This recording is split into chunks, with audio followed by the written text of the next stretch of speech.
sana kwa sana album reviews. Karibu tena kwa yet another edition. Asante sana kwako kwa kuwa hapa. Asante sana kwako kama ni subscriber kwa hii channel, kama unaona videos si ufanya, kama unasikiza maoni yetu hata kama u agree na sisi, but thanks for engaging with the content. Msikuja kututafuta if you do not agree with us, opinions too. Yeah, you know. Na leo tunaangalia Azania na Wanawe ya Fikrah Teule, MC toka Mombasa kule pwani, na it is his sophomore album toka wiki ya mwisho ya October, the last day of October, actually 31st. And kama kawaida tunaangalianga the production / musicality, the concept / the idea, and the content / the themes kuhusiana na project ni tunachambua. Haya, watu twende tukiendanga. Wala tunajaribu kutoroka kazi. Anza Azania na Wanawe. Why do we always have to go through this, man? Basi kwa leo tuanze. Okay.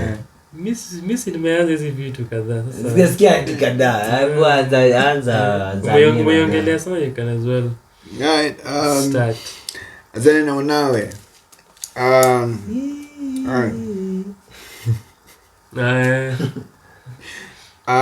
So production, really liked the production. Nilipenda the laid back general feel of the album. Nilifeel ili match tone yake na the tone of Kenya album ilikuwa inaongelea, the concepts and everything. The delivery as well, I felt there were some songs where the laid back beat and venye ali approach were just perfect. Some of them were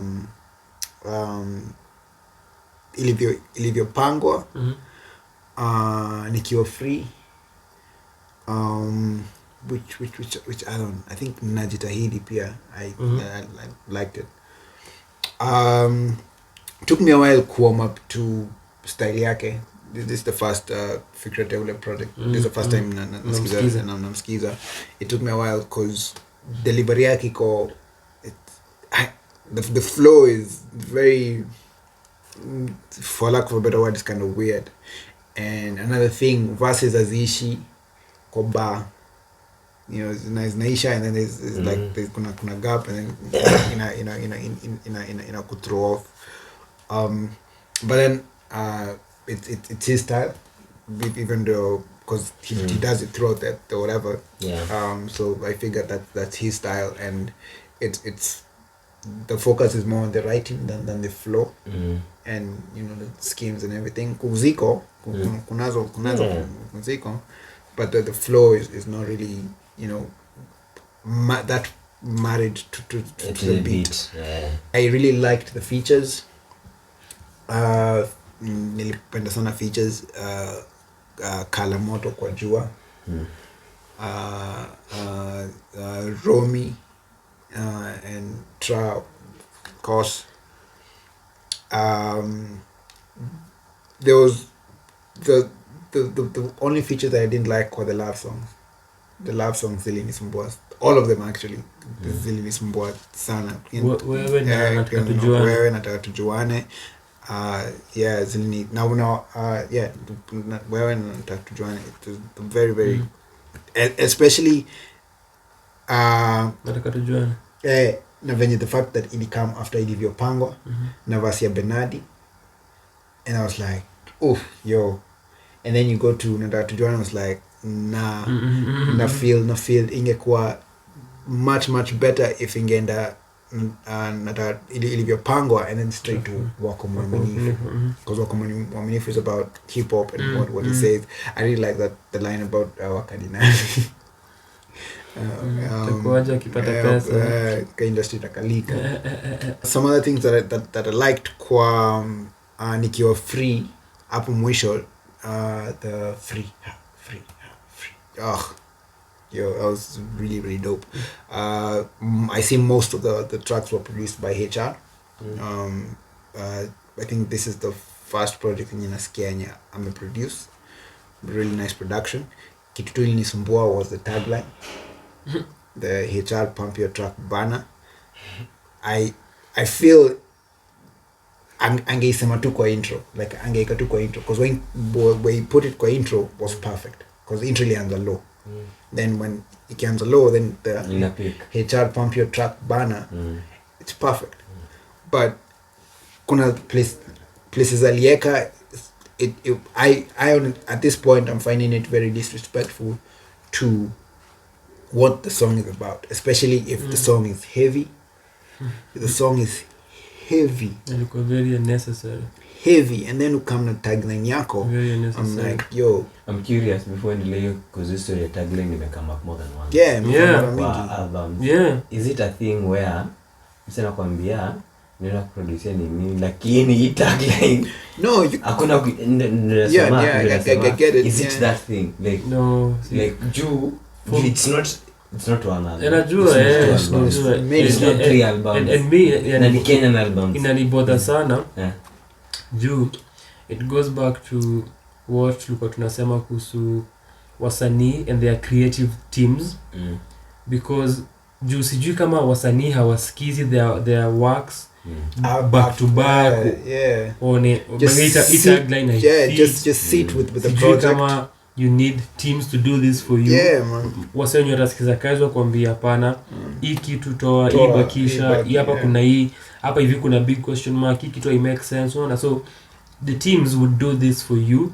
And pia as an artist listening to your project, you know what you want.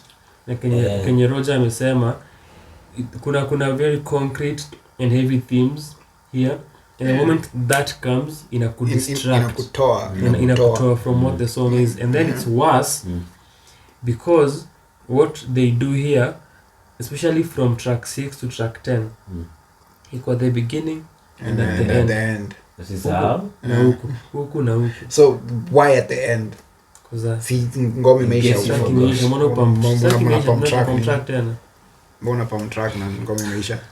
You get like just do it once if you have to do it at all, because where the intro was where no I can't sometimes understand why they do it, because of the whole, it's like a marketing thing, because no one really don't mean I'll use it in the Kenyan context. Maybe it's a thing if when you make a beat like mimi nakwambia beat sitoi kitu na wewe ingoma kitoka usitoi kitu.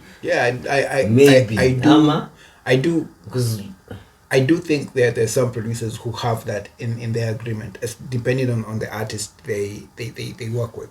So for example, if you know you it's a producer and you're working with a mainstream artist, you might feel less inclined kutoa tagline yako juu it's one of the best ways kujimarket for mwenyewe, you know. But this is where I think this is and conversations mingi that we should have. Any conversation we should have about the having the business not overlap the artistry or the musicality. Because in this case the musicality and the artistry suffers because of the business. The whole HR pump your truck banner, I get it, it's a marketing scheme, it's necessary. Lazima after job, and there's someone who would listen to this projects. For example, I would listen to the projects and want to work with HR because of some of the tracks that he has produced and has produced. But doesn't it make a difference because tayari it's in up, for instance, for a project and music in brackets. True. As part of the title. True. Produced by he has, so but kuna not everyone reads the titles. And for example, mseka mimi when most of my music na consume with an iPod shuffle. Na shuffle is jua which song is which. Mimi na feel tu na work better kwa singles. Singles is perfect. I don't know. I feel as an artist you just need to sit down with your producer umwambie niaje. How can we approach it in such a way that you get to inform people that you produced on this track and this track bila kuweka tagline yako inside the track. Maybe do the parenthesis thing, or have like a note hapo chini, like what Tra did with Sadfa. Like it was just titled and then hapo chini kwa description.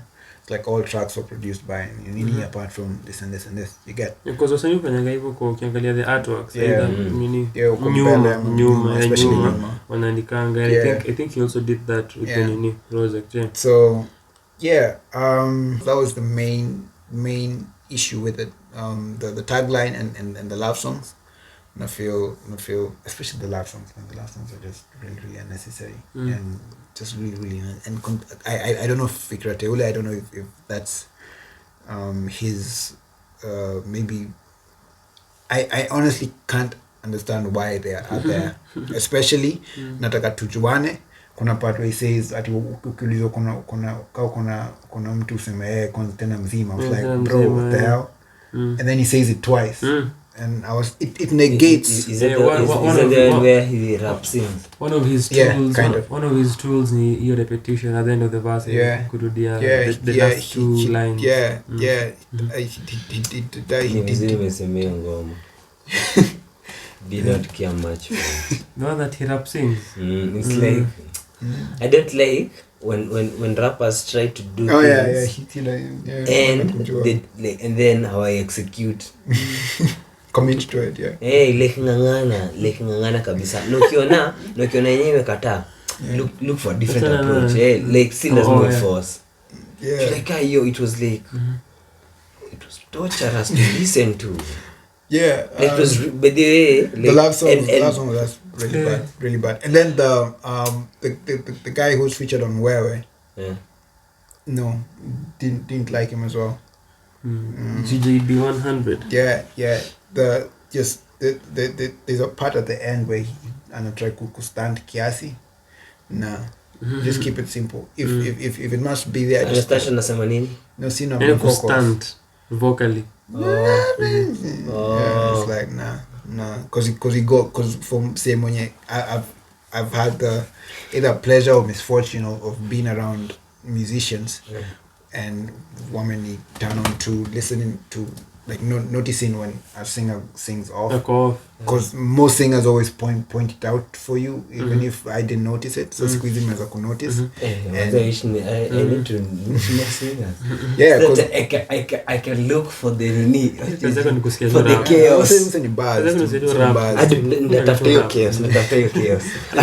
Huyo ako off-key. Yeah. Nasikiza tu ngoma, huyo pia ako off-key. Yeah, so singers and instrumentalists do that because, you know, the upper man off. So you're like, me, I didn't even know. So these days, all in all, I really liked it. Of the albums that I've listened to, the Kenyan albums that I've listened to recently, I'd say this is the standout so far. Because of the writing and, you know, the concepts. It's nothing new, you know, about culture, being black, Africa. Starts out as streets, kidogo, you know, stories and everything. It's nothing new, but it's nothing new under the sun. Yeah, it's nothing new, but you know how the approach to it was, you know, at least it wasn't too mundane for my taste. I liked the last one, although sikuelewa or anything. Because it was all in different languages, tribal dialects. It was the perfect ending. It was a perfect ending. And to Songe Mbele, the sample. Though, let me say this, ilisha abruptly. Yeah, ilisha vibaya. Angesa ipumue, kidogo ni fate. But yeah, perfect ending. But yeah, inaisha tu. Like ange let it play. And the sample on to Songe Mbele. I think it's a song. I love that song. I think it's a song of joy. So I love that song. I think the strings. There are strings. I think song. it's a song of joy. But I love the layering of the vocals. The two vocalists, Shari and GJB. Amazing. Very amazing. Very amazing. And then the hip hop flip at the end was really good. Like I said, the production, the musicality was really good. So you fucks with it. And for me, nipenda hiyo flip towards the end. The only concern niko nayo ni the snares and the hi-hats. The length was perfect. Nilipenda the fact that ilikuwa fupi sana. Ili nipata off guard, but it was amazing. It was amazing. But sasa sikupenda how alimaster the beat. The snares as the gongi venye inafaa, azipigi venye inafaa. Of course as pigi inafaa. Ndasikia snare hata nyinyi mnatafutanga vitu mob. Anyway, mimi vile nikianza hii project nikisikia my initial nikianza hata mimi yenyewe it was a bit hard for me to get into it. The flows, the features for me was in fact at least like this is fine kamba you coming go epic again na rap sa in yo so in those cases where the features and then so like when come back Julian comes the first time I barely listened to him like it's very tiring. Kama you like the flow, you like the bounce with the beat and cuz nasikia kuna ngine tu anapiga na beat as in like I did it intentionally to hurt us. but there are some who do it intentionally and there are some who do it well, but for this one it just felt off. Felt off. Sasa when I came back, like nilifeel yenyewe like he has bars, but for the most part cuz pia alikuwa anatumia Kiswahili mob, like Kiswahili mob nilikuwa na feel anajificha na mamethali na mamisemo. True. As in, I see your point. It's like nika mtu akirapa anza kutumia proverbs. Like unajua, yes you can use a proverb, but if you paper them everywhere, you could agitate too. Like even though niko na feel, but then again nimekabilia kusikiza Kiswahili vizuri. So kuna places pia nilikuwa na like alikuwa nipoteza juu, and then pure flow. But your flow it's very hard to get into. Hiyo ngoma ile hiyo ya kurap sing, did not like it at all. I did not like it at all. Like I was like and then nilikuwa nadhani sasa vile nilianza kuangalia tracklist, hata kilinifanya niangalie tracklist kidogo, ni hiyo ngoma ya iko nini number 2. Si ndio number 2? Napigana. Vita takatifu. So lishakashifu. It something safe. It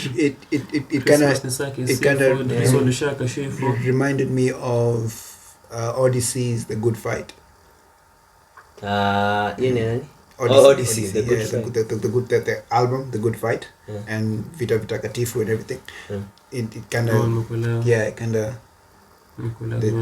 the syncope, not one, it's like kuna beat. Kind of like no just the concept, because the Good Fight, the Good Fight napigana Vita Takatifu versus trap.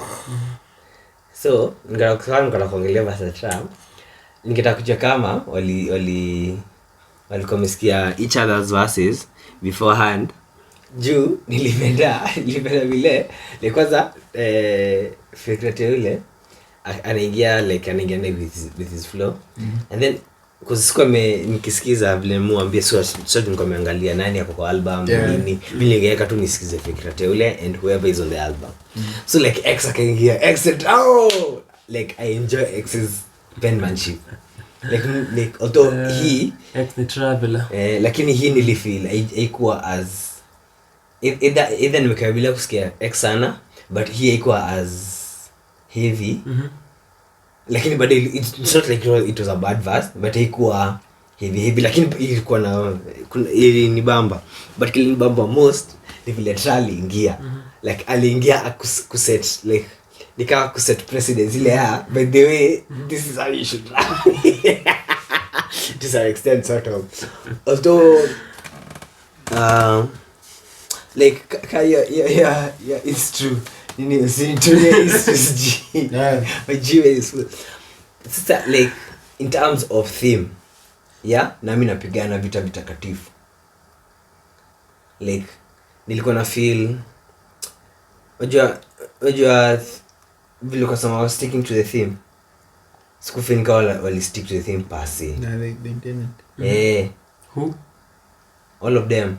Fikrah Teule ningesema na kumkavasi yake, lakini to be honest afa siza ex the traveler na nilisolisha kashifu like unajua like I gravitate towards brilliance. So like nikasikia ni go back to hiyo ngoma vizuri like ni jaribu ku get kama they actually trying to stick to it ama wana rap and hata niseme at this point nilifanya reaction video ya hiyo ngoma iko kwa channel muiangalie pia. Iko na video ngoma? Si is a lyric video. And then throughout kwa sababu nilikuwa at some point mimi nilikuwa dhani Fikrah Teule ni HR. As in HR akona dual personalities. Cause sijui kama mimi nilikuwa sikia vibaya ama nilikuwa sikia nika voice zao ni kuna part HR was coming in. Yeah. Like ni inason sama chika nilikuwa sema with your review ya TNT. Sasa mimi niko na feel ni kama to be honest hata sababu nilitoa niko na X caliber kwa hiyo ni hakikisha ni X ndio nimesikia X the traveler ndio niko na mostly niliona Fikrah Teule HR. So I thought it was maybe like MF Doom type thing. MF Doom na mouse na danger mouse na even nilikuwa then sahi ndio nimejua Fikrah Teule is a separate artist. Look at the people I hire to do this work. Lakini unacheki sija nini like I prefer not to go into a like kaizo hakuna tuma niende nimtafute juu nitakuwa na preconceived idea of what I'm going to go into. Unaget like nini kayo job bidii. But umesikiza HR so I sound anything like Fikrah though. Nini hapa hivi? Kwa mimi nikisikia mimi niko nasikia ilikuwa for me mimi nilikuwa nikani one person anafanya two different voices. Na input ya HR kwa na mimi napigana the chorus. And I also did an interview with Fikrah akaniambia mbona HR ifanywe chorus. Oneni hiyo pia shameless plugs. Alafu kuna ile ngoma yenye wanaongelea nini baadhi ya matukio and stories zina happen kwa streets. I didn't like kuna place where he says did you hear umekuwa wapi and then someone responds that was him. And then kuna other track pia yenye I think anamalizia or something he says a few words. Ile ni akisema long live the messenger and then the HR the apex predator. Sasa unaona hizo influences zote because nikiingia mimi sikuwa najua Fikrah Teule ni nani, nilikuwa nadhani like that's a nom de plume ya nani because there's a lot of Fikrah Teule HR the messenger like hata hizo mentions I think it was the collaborative effort was more in tune with or more in line with what Tra and Achilles and do. You know, so maybe that's even that's the feel I got from this album. Like hata mngeniuliza mimi ningewaambia I'm pretty sure Fikrah Teule is nani HR Selena rap na swa. Hiyo ndio feel nilipenda sana Azania na Wanawe. Like I think that is my favorite track because in terms of vile imeandikwa obviously si kila kitu nasikia but zile nilisikia kama hizo ya Kimeru like vile tu umeandika it's very homely. Like una feel although wasi wengi ka wale wasikia dialects na nini inaweza watoa nje but iko na a come together vibe. Mimi nilitoa nje but I still liked it. Like it's I really for me the fact that I couldn't understand it is I think why it's not my favorite track. But although I still liked it, but for me if you had to ask me my favorite track I would have gone a different choice. What did you think of baadhi ya matukio? Hebu niambie baya kutoka huko. No, it's a story. Like, the story it's like it's a narration. It's a song that had the narrations. It was more of like a storyline. Because no. Ngara kusema because of how he's rapping, the narration keeps breaking. Nakumbuki anajua kwa story nakumbuki. Najuga coach sasa kumbuki shit. Wataka nikwambie ba. Hakuna baya tu story. Si ndio sinasema baya story like kwambia story. Okay. So nisikiza hata wewe. Chike usi. It's the one where I think no it's story more than stories kabla. Si ndio ile anasema vile life ni dark. Anasema sijui kama kuningine hiyo anasema kuna msalifiwa kuna accident kuna mwingine hakuna doa ya kumpeleka hosi kuna nini like that was a very like it was like fuck like maisha ni real unajua ili ni hard hit lakini pia it was very basic in terms of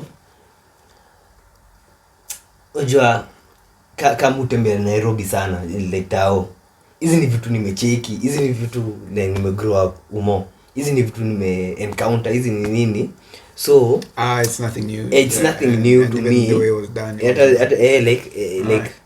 but it's hard hitting but I feel it could have been written better me too because as far as narrations go I have like I think we've all had rap songs where the narration was just pristine and it actually had flow and you know and everything so yeah lakini kuna hard hitting truths hiyo kitu kuna very hard hitting truths Azania na Wanawe yeah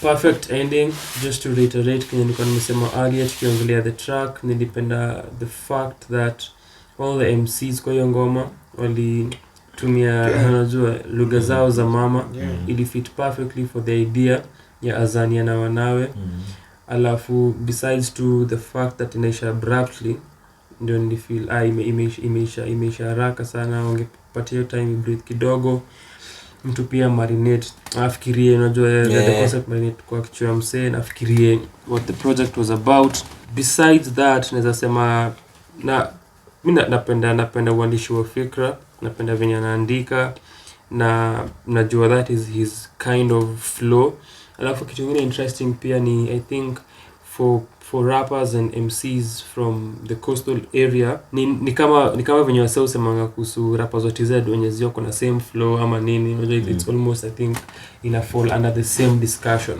yeah utapata a lot of technical rapping na writing unajua from such MCs so naweza sema that's the same but napenda writing yake akona gems in his writing gems in his writing nilipenda what he did na wako muaminifu napenda such songs zenye capture history ya hip hop in that way na ziko kibao